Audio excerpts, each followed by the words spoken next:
जय सद्गुरुदेव भगवान, जय सद्गुरुदेव भगवान, जय हो सद्गुरुदेव भगवान की जय हो। काल खाए सब सृष्टि को, ताकर काल सकाल, हे प्रभु आरत हरन काल के काल कराल। काल द्वारा ही सृष्टि का प्रलय अवधि का ज्ञान होता है, काल द्वारा ही समय का ज्ञान होता है।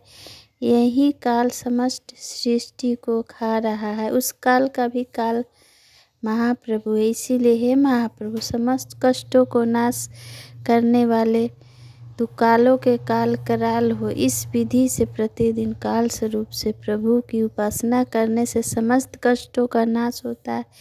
गुरु विधान से आर्त जीव प्रभु की उपासना कर अपने कष्ट को दूर करते हैं। दुख से प्रीत जीव को आर्त कहते हैं। दुख न रहित दुख हरत हो, शुद्ध शांति सब रूप, हे प्रभु आरत हरन हो, दुख क्षय सुख स्वरूप। भाष्य, आपका दुखों से रहित शुद्ध शांति में स्वरूप है। हे प्रभु, तुम आर्त जीवों को दुखों का नाश करने वाले, इसीलिए सुख स्वरूप पर ब्रह्मा तुम दुखों का विनाश कर दो। आर्त जीव अपने कष्टों को दूर करने के लिए प्रभु से प्रार्थना करता है। विघ्न नाश दुख नाश हो, कलह विपदा नाश, आय शांति सुख शांति हो, तुम बिना अन्य नयास। बस हे प्रभु, विघ्न को नाश कर, दुखों का नाश कर दो, जिससे कलह और विपत्तियों का नाश हो जावे एवं सुख शांति आकर प्राप्त हो। मुझे तुम्हारे बिना दूसरे की आशा नहीं है। इस प्रकार दुखी आर्त जीव प्रभु की शरण में अपने दुख निवृत्ति के लिए प्रार्थना करता है। इसी को आर्त भक्त कहते हैं। प्रभु के सिवा कष्ट आपदा व संकट को दूर करने वाला कोई नहीं। इसीलिए विपत्ति और संकट में विघ्न नाश और सुख शांति के लिए प्रभु से प्रार्थना करनी चाहिए।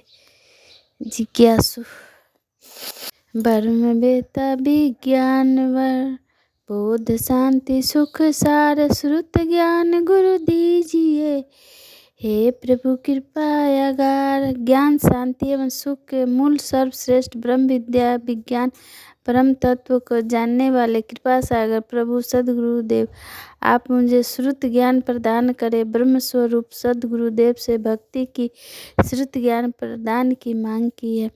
ब्रह्म विद्या के बोध में सहज योग गम ज्ञान, देहु परम गुरु हे प्रभु, बोध होए तत्व ज्ञान।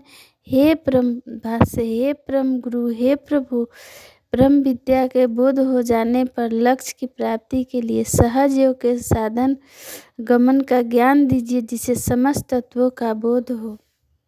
प्रभु गुरु में कुछ कछु भेद नहीं, पूर्ण शब्द स्वरूप, गुरु से कभी अभिमान नहीं, देहु विवेक अनूप।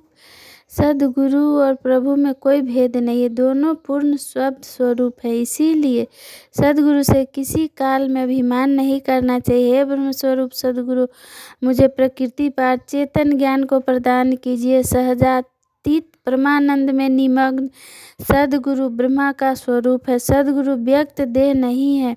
उस वक्त शरीर में अव्यक्त अनुभव गम्य शब्दानंद का स्रोत प्रवाहित हो रहा है। इसीलिए विदेह स्वरूप सदगुरु ब्रह्मानंद का उपयोग करने से ब्रह्मा के स्वरूप को प्राप्त हो जाते हैं। इस कारण श्रुत ज्ञान प्रवाही सदगुरु के देह भाव न खाकर ब्रह्मा का स्वरूप जान उनकी आराधना पूजा तथा स्वागत करना चाहिए। गुरु से विमुख कभी नहीं मन भरमावे नाही, पाप उदय क्षय कीजिए सद्गुरु शरण समाहि। भाष्य, पाप के उदय होने पर सद्गुरु के प्रति भ्रम होता है। हे प्रभु, उस उदय पाप संस्कार को नष्ट कर दीजिए, जिससे मन के भुलावे में जीव ना पड़े और मैं गुरु से कभी विरुद्ध ना होकर उनकी शरण में सदैव लगा रहूं। गुरु स्वभाव मम वृत्ति हो, आज्ञा भंग न होए, उतर कभी न भूल से, अस सुबुद्धि जन सोए। बस सद्गुरु के स्वभाव के अनुकूल मेरा आचरण हो एवं उनके आदेश का सदैव पालन हो तथा उनके वचन का उत्तर कभी भूल करके भी ना हो। हे प्रभु, ऐसी सद्बुद्धि मुझे प्रदान करे। आरत दीन धीन गुण गति अनन गुरु सेव, आस्तिक हंस विचार दृढ़ दिजय जन महदेव। हे देव, आरत दीन अधीन दृढ़ विचार और आस्तिकता मुझे प्रदान कर, जिससे मैं सद्गुरु की अनन्य शरण पवित्र भक्त हो आपकी भक्ति करूं। सद्गुरु के अनन्य शरण भक्त द्वारा महाप्रभु की भक्ति होती है। झूठ कपट अभिमान छल गुरु पर कर प्रभाव, चंचलता दुख मूल है यह सब काल स्वभाव। झूठ छल कपट अभिमान चंचलता और सद्गुरु पर अपने व्यक्तित्व का प्रभाव, ये सभी दुखदाई काल के स्वभाव हैं। जय सद्गुरुदेव भगवान। जय सद्गुरुदेव भगवान।